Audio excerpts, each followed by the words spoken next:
কে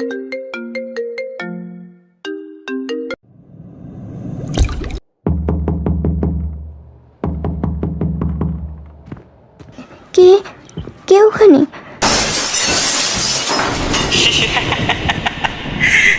আমাকে মেরো না, আমাকে ছেড়ে দাও। ভূত খেলারে। শুভ সকাল মিস রুহি। রুহি বলল।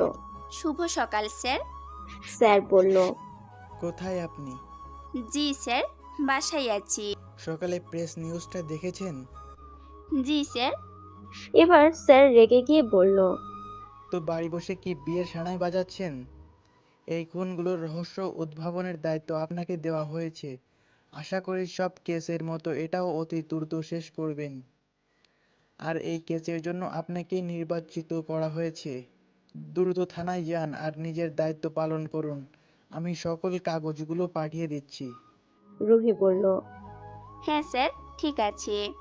বলার সাথে সাথেই ডিআইজি স্যার ফোন কেটে দিল। রুহি কপালে হাত দিয়ে চিন্তা করছে, চিন্তায় মাথা ফেটে যাচ্ছে। সবকিছুই তার জানা, তবে জেনেও তার হাত পা বাঁধা।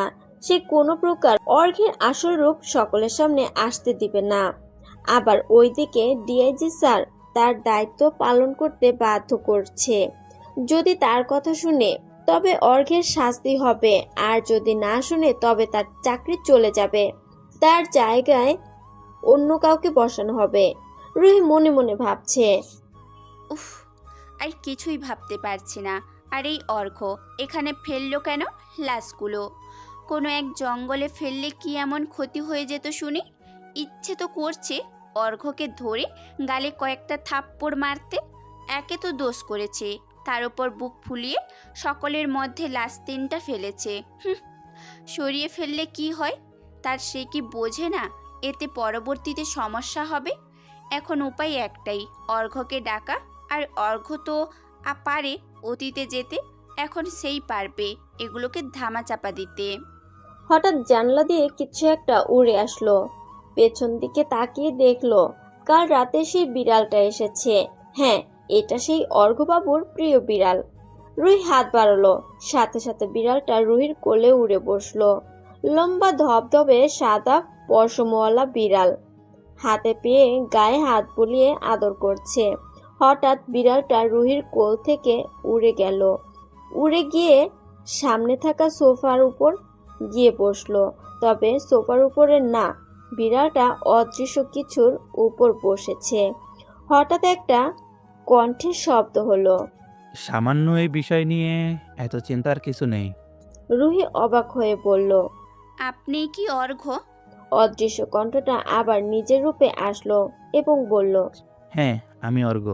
রুহি বলল, লাশগুলো সকলের সামনে না ফেলে যেখানে লোক সমাগম হয় না সেখানে ফেললে কি সমস্যা হতো শুনি? আমি তো লাশগুলো এখানে ফেলিনি। তবে কি আপনার খুনের বদলা অন্য কেউ নিচ্ছে? চিন্তাধারা বদলাও, মাথা ঠান্ডা করে ভেবে দেখো। কি ভাববো? আমাকে ডিআইজি স্যার ফোন করে হুমকি দিচ্ছেন, আর এই কেসের তত্ত্বাবধানে আমাকে নিয়োগ করা হয়েছে। আর এত জটিল কেস যার কোনো প্রমাণ পাবো না। আর আমি যদি আইনত সঠিক বিচার করি তবে তুমি সাজা পাবে। আর পৃথিবীর আইন সংবিধানে ভিন্ন গ্রহীদের কোনো শাস্তির আইন নেই। এখন আমি কি করব তাই বলো? আচ্ছা, একটা কাজ করলে কেমন হয়? তোমার যত শত্রু আছে সবাইকে একসাথেই মেরে দাও, আর তারপরে আমরা পৃথিবী ছেড়ে চলে যাব। কয়েকদিন খুনগুলো ব্রেকিং নিউজ থাকবে। যেহেতু কেউ কোনো প্রমাণ পাবে না তাই কেস ক্লোজ করা হবে। অর্ঘ বলল, তোমার কি মনে হয় এখানে শুধু সাধারণ মানুষ জড়িত?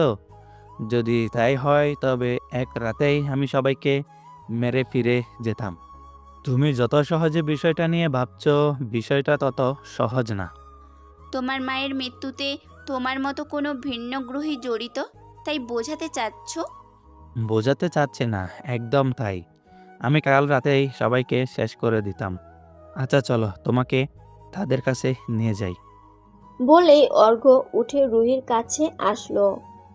রুহি কপালে 2 ভ্রু মাঝখান বরাবর হাতের বুড়ো আঙ্গুল রাখলো, সাথে সাথে একটা সাদা আলো জ্বলে উঠল রুহির কপালে। হঠাৎ রুহির চোখ বন্ধ হয়ে গেল। যখন চোখ খুলল তখন চারিপাশে অন্ধকার। মাথা ঘুরিয়ে আশেপাশে দেখতে শুরু করলো। চারিপাশে দেখে মনে হচ্ছে একটা গুহা, কিন্তু রুহি তো বাসায় ছিল, এখানে আসবে কি করে? হঠাৎ রুহির পেছন থেকে কেউ হেঁটে আসছে মনে হচ্ছে, আর কেউ না, এটা অর্ঘ্য। সে কিছু না বলে সোজা মধ্যের দিকে হাঁটা শুরু করলো। রুহিও কিছু না বলে তার সাথে যেতে শুরু করলো। চারিপাশে অন্ধকার। অনেকটা সমস্যা হচ্ছে রুহির এখানে হাঁটতে, কিন্তু সেদিকে অর্ঘ্য কোনো সময় ফিরেও দেখছে না। সে নিজের মতো যাওয়ার তালে আছে, মনে হচ্ছে তার সাথে কেউ নেই। রুহি কিছু না বলে পিছু নিয়ে চলতে থাকলো। সামনে কিছু একটা আলো জাতীয় দেখা যাচ্ছে, তবে কি এই পর্যন্ত আসা তার? দুইটা গুহা সামনে। অর্ঘ্য কিছু না ভেবে গড়গড় করে একটা গুহা দিয়ে ভিতরে প্রবেশ করলো। মনে হচ্ছে গুহাটা তার পরিচিত। রুহিও পিছু পিছু চলে গেল। হঠাৎ অর্ঘ্য পাশে থাকা একটা ছোট গুহা বা ছোট গর্ত আকৃতির রুমে প্রবেশ করলো। রুহিও দ্রুত তার সাথে সেখানে প্রবেশ করলো। রুহি অর্ঘ্যের চালচলন দেখে অনেকটা অবাক হচ্ছে। দৌড়ে অর্ঘ্যের সামনে গেল। তার চোখের দিকে চোখ পড়তেই রুহি প্রাণ যায় যায় অবস্থা। চোখ সম্পূর্ণ লাল বর্ণ হয়ে গেছে, মুখে চোয়াল বরাবর দুইটা বড় বড় দাঁত, কপালে নীল শিরাগুলো স্পষ্ট ফুটে উঠেছে। অর্ঘ্যের এমন রূপ দেখে রুহি ভয় পেয়ে গিয়েছে। এই রূপ কোনো সাধারণ রূপ না, অনেক হিংস্রতা ভর করেছে তার চোখে। হঠাৎ অর্ঘ্য থেমে গেল। রুহি এতক্ষণ শুধু দেখছিল এটা কেমন রূপ। অর্ঘ্য থেমে যাওয়ায় রুহিও থেমে গেল। চারিপাশে তাকিয়ে আবারও অবাক হয়ে গেছে। গুহার মধ্যে আলোকিত অনেক আলো, কিন্তু এই আলো না সূর্যের, না চাঁদের, না বিদ্যুতের। অনেকগুলো পাথর একত্রিত করে এই আলো বের হচ্ছে, আর পাথরগুলো গুহার চারিপাশে ছড়িয়ে স্থাপন করা। রুহি এমন জ্বলন্ত পাথর আগে কখনো দেখেনি, আর পৃথিবীতে এমন পাথর আছে কিনা তাও জানে না। তবে কি রুহি ভিন্ন গ্রহে চলে এসেছে? চিন্তায় মাথা ফেটে যাচ্ছে রুহির। অর্ঘ্যকে স্পর্শ করলো, তবে অবাক হয়ে গেল। অর্ঘ্যের শরীরে কোনো স্পর্শ ছাড়াই রুহি হাত তার শরীরের মধ্য দিয়ে বেরিয়ে গেছে। তার মানে এখানে রুহির শরীর নাই, নাকি অর্ঘ্যের শরীর নাই? রুহি ভাবতেই পারছে না কিছু। কি হচ্ছে এসব? বাস্তবে কে নেই, রুহি নাকি অর্ঘ্য? প্রতিবিম্ব কার হচ্ছে? এখানে রুহির সম্পূর্ণ শক্তি আছে, সম্পূর্ণ চিন্তাধারা সঠিক আছে, তবে কার প্রতিবিম্ব, অর্থাৎ অবয়ব? হঠাৎ রুহি নিচের দিকে দেখলো। নিচের দিকে তাকিয়ে আরো একটা বড় ধরনের শক খেলো। চারজন মানুষ একটা পিলার বরাবর হাত পা বাঁধা, বয়স প্রায় 45-46 হবে। সকলের সর্বোচ্চ 50 বছর। সকলের হাত পা পিলার বরাবর একসাথে বাঁধা। এখানে এরা কেন? আর অর্ঘ্যই বা এখানে কি করছে? রুহি বুঝতেই পারছে না কি করবে এখন। হঠাৎ অর্ঘ্যকে উদ্দেশ্য করে বেঁধে থাকা এক ব্যক্তি বলল, আমাদের এখানে বেঁধে রেখেছিস কেন? তোর শখ জেগেছে? আমাদের সাথে লাগতে আসিস না, অকালে মারা যাবি। অর্ঘ্য কথা বলা ব্যক্তির দিকে এগিয়ে গিয়ে গলা টিপে ধরে হিংস্র স্বভাবে ক্ষিপ্ত হয়ে বলল, আমাকে আমার মায়ের মতো ভাবলে ভুল করছিস। আমি একটু অন্যরকম, আমার রক্তটাও ভিন্ন, ওদের মতো শান্ত না। আরেক ব্যক্তি বলল, কে তুই, আর আমাদের এখানে বেঁধে রেখেছিস কেন? তোদের মতো পিশাচদের রক্ত দিয়ে স্নান করব। অনেক দিনের অপেক্ষার শেষ প্রহর এসেছে, এবার মৃত্যুর জন্য তৈরি হয়ে যা। সেই ব্যক্তি হাসতে হাসতে বলল, আমাদের মৃত্যু? তুই কে, হ্যাঁ, যে আমাদের মারবি? চিনিস আমাদের? কারা আমরা? আমাদের আসল রূপ দেখলে ভয়ে এখান থেকে পালাবার শক্তিও পাবি না। আমাদের খুলে দে, আর এখান থেকে প্রাণ নিয়ে পালিয়ে যা। অর্ঘ্য প্রথম ব্যক্তিকে ছেড়ে এই ব্যক্তির মুখ বরাবর একটা ঘুষি মারল। এক ঘুষিতেই মাথা সহ ঘাড় বেঁকিয়ে জায়গায় মারা গেল। রুহি অবাক হয়ে যাচ্ছে এইসব দেখে। সে এখনো শিওর না এখানে অবয়ব কার, তার নাকি এদের সকলের। আর 4 জনের একজনের মৃত্যুতে অন্য 3 জন ভয় পেয়ে গেল। যার মুখে ঘুষি মেরেছে তার মুখ দিয়ে গল গল করে রক্ত পড়ছে। হঠাৎ তাদের মধ্য থেকে একজন বাঁধন ছিঁড়ে ফেলল। বাঁধন ছিঁড়ে একটা হুঙ্কার করলো, সাথে সাথেই সেই ব্যক্তিও রূপ বদলি একটা ভ্যাম্পায়ার রূপের হয়ে গেল। রুহির এবার ভয় করছে। অর্ঘ্য যাদের সাধারণ মানুষ ভাবতো তাদের মধ্যে একজন ভ্যাম্পায়ার। হঠাৎ মৃত ব্যক্তিরও হাত শক্ত হতে শুরু করলো। অন্য 2 জনও শয়তানি হাসি দিয়ে রূপ বদলাতে শুরু করলো। অর্ঘ্য অবাক হয়ে যাচ্ছে এদের পরিবর্তন দেখে। তার মানে এরা মানুষ না, এরা ছদ্মবেশ নিয়ে পৃথিবীতে লুকিয়ে আছে। এবার রুহিও একটু ভালো করে দেখলো। দেখেই অবাক হয়ে নিচে পড়ে গেল, কারণ এরা 4 জন বাংলাদেশের সর্বোত্তম ধর্ষক, যাদের নামে ধর্ষণের অসংখ্য কেস রয়েছে।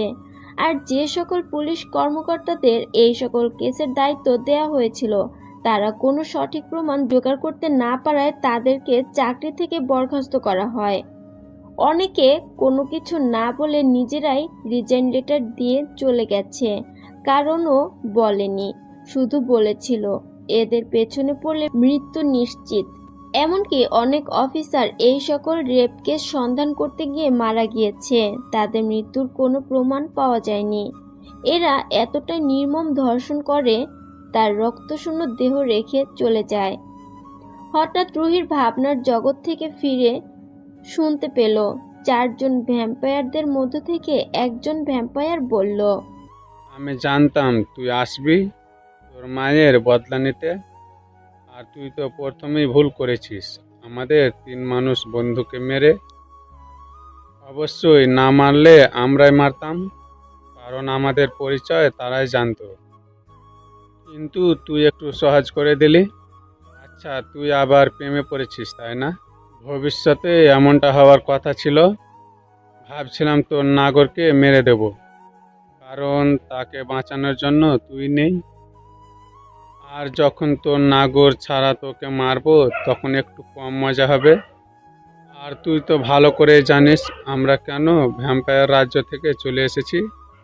এবার অর্ঘ্য চেঁচিয়ে বলল, তোরা চলে আসিস নাই, তোদের গাড় ধরে বের করে দিয়েছিল। তোদের মতো নিচু মনের কোনো ভ্যাম্পায়ার হতে পারে না। তোরা ভ্যাম্পায়ার জাতির কলঙ্ক। একটা ভ্যাম্পায়ার হাসতে হাসতে বলল। তুই ছোট থেকে মহারাজের কাছে। তাকে থামিয়ে দিয়ে আরেকটা ভ্যাম্পায়ার বলল, মহারাজ কাকে বলছিস বল? একটা নিকৃষ্ট প্রাণী যে রাজা নামে কলঙ্ক। আরেকটা ভ্যাম্পায়ার বলল। আচ্ছা, তোকে এখানে মারবো না, তোকে একটু জ্বালিয়ে মারি।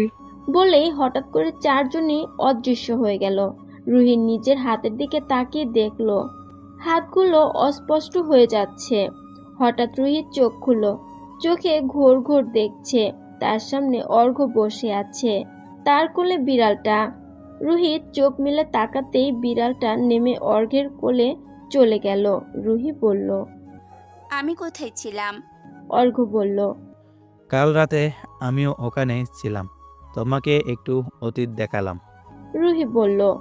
তুমি জানো এরা কত নারীর ধর্ষণ করেছে, কত খুন করেছে, কত জনের চাকরি থেকে বের করে দিয়েছে? হ্যাঁ, সবই জানি। আচ্ছা এটা বলো, এরা কারা? আমি দেখলাম এরা ভ্যাম্পায়ার। যদি ভ্যাম্পায়ার হয় তবে তোমার গ্রহে থাকার কথা, যেহেতু গুহার মধ্যে বন্ধ করা, বাইরে আসার উপায় নেই। আবার তারা তোমার রাজার নামে খারাপ কথা বলল। তুমি বললে ওদের নাকি তোমাদের রাজ্য থেকে বের করে দিয়েছে। আমাকে সবটা বলো। যখন ভ্যাম্পায়ার রাজ্যের সাথে পৃথিবীর যোগাযোগ ছিল, তখন আমাদের রাজ্য অনেক শান্ত ও শিষ্ট ছিল। তখন আমাদের রাজা নতুন রাজ্যভার পান। কিং এবিক তার রাজ্য জিত কিংকে দিয়ে যান। আর নতুন রাজাকে অনেকে মানতে চাইতো না। জিত কিং অসীম ক্ষমতার অধিকারী। তার কাছে আল্ট্রা গ্রাউন্ড পাওয়ার আছে, যার মানে সকল শক্তি থেকে আরও শক্তিশালী সম্পন্ন। কিন্তু সে খুব দয়ালু রাজা হওয়ার কারণে কাউকে কিছু বলতো না। আমাদের রাজ্যে না ছিল কোনো খুনোখুনি, না ছিল কোনো ঝগড়া বিবাদ। আমরা সবাই খুব শান্তিতে ছিলাম। অবশ্য সবটা শোনা কথা, আমার তখন জন্ম হয়নি। নতুন রাজার রাজত্বে কয়েকজন খারাপ কাজে লিপ্ত হয়ে যায়। তারা ভেবেছিল জিত হয়তো একজন সাদাসিধে রাজা, সে কোনো কঠিন পদক্ষেপ গ্রহণ করবে না। ফলে তারা ভ্যাম্পায়ার রাজ্যের বিভিন্ন নারীদের অপহরণ শুরু করে এবং দর্শন করে তাদের হত্যা করে দেয়। এভাবে কয়েকদিন চলার পরে আমাদের রাজা একদিন রাতে ভ্রমণে বের হয় এবং তিনি দেখে ৬-৭ জন মিলে একজন নারীকে অপহরণ করেছে। তার রাজ্যে এমন অবস্থা দেখে তাদের বন্দি করে। পরের দিন রাজা সবাই বিচার শুরু হয়। তখন অনেক সাধারণ ভ্যাম্পায়ার তাদের বিরুদ্ধে নালিশ করে। এক প্রকারে এই ৪ জন বাদে অন্য কয়জন রাজার সঙ্গে তর্ক বিতর্ক শুরু করে। ফলে রাজা রেগে গিয়ে রাজসভায় সকলের সামনে তাদের গলা ধারালো অস্ত্র দিয়ে কেটে ফেলে। অন্য কয়েকজনের মৃত্যু দেখে এই ৪ জন রাজার পায়ে ধরে প্রাণ ভিক্ষা চায়। রাজা দয়ালু হওয়ায় তাদের না মেরে ভ্যাম্পায়ার রাজ্য ত্যাগ করতে বলে এবং তারা ত্যাগ করে আর পৃথিবীতে এসে এই লীলাখেলা শুরু করে। আর আমার মায়ের সাথে সেই দিন এরাই খারাপ কাজ করেছিল আর শেষে মেরে ফেলে। বলেই অর্ঘ থামলো। রুহি বলল, তুমি কি পারবে? এদের সাথে এদিকে আমাকে ফাঁসিয়ে দিয়েছে। এই খুনের সব জেনেও আমি কোনো প্রমাণ জোগাড় করতে পারবো না। ফলে অন্য সকলের মতো আমাকেও নিজে থেকে চাকরি ত্যাগ করতে হবে, না হলে সরকার নিজেই করবে। ৪ জনই আমার থেকে বয়সে বড়, জানি না কি হবে, আর তারা রক্তকায়, যার ফলে তাদের শক্তি বেশি। এখন একটা উপায় আছে, আর তা হলো আমার রাজাকে ডাকা। সে নিশ্চয়ই কোনো না কোনো উপায় দিবেই। তার কাছ থেকে অনুমতি না নিয়ে আমি কাউকে হত্যা করতে পারবো না। কিন্তু রাজাকে এখানে পাবো কোথায়? অর্ঘ নিজের পকেটে হাত রাখলো এবং একটা জ্বলন্ত স্টোন বের করলো। স্টোনটা ফ্লোরে রাখতেই আলো বাড়তে শুরু করলো। দিনের আলোর থেকেও অনেক বেশি আলো বের হচ্ছে। রুহি নিজের 2 হাত দিয়ে চোখ বন্ধ করে ফেললো। হঠাৎ তো হ্যালো বন্ধুরা, গল্পটি আপনাদের কাছে কেমন লাগলো তা অবশ্যই কমেন্ট করে জানাতে ভুলবেন না। আর চ্যানেলটাকে অবশ্যই সাবস্ক্রাইব করে দিবেন, যাতে আমরা নতুন নতুন এ ধরনের গল্প নিয়ে আসতে পারি, গল্প নিয়ে আসার জন্য উৎসাহ হতে পারি। তো পরবর্তী পর্বের জন্য চ্যানেলটাকে সাবস্ক্রাইব করে রাখুন। আমরা যত তাড়াতাড়ি সম্ভব পরবর্তী পর্ব নিয়ে আপনাদের সামনে হাজির হব। ধন্যবাদ।